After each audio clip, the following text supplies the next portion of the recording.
সারা বছর ঠান্ডা, থাকো কি করে? আমি তো এই 2 মাস কিভাবে কাটবে ঠাকুর ডাকছি, ঠাকুর চলে যা, ঠান্ডা চলে যা। সারা বছর যেখানে থাকবে আমি তো মরে গেলেও যাব না। বাবা, আমি মরে গেলেও যাব না। এখানে 2 মাস, 2 মাস যে থাকে তাও আবার মানে বেশ কিছুদিন ঠান্ডা ছিলই না,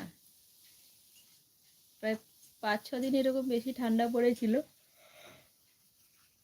কিন্তু তাতেই আমার অবস্থা খারাপ। আমি বলছি বলে কবে ঠান্ডা যাবে, আমার ঠান্ডা একদম ভাল লাগে না, মানে শীতকাল মানেই আমার একদম অপছন্দ, একদম ভালো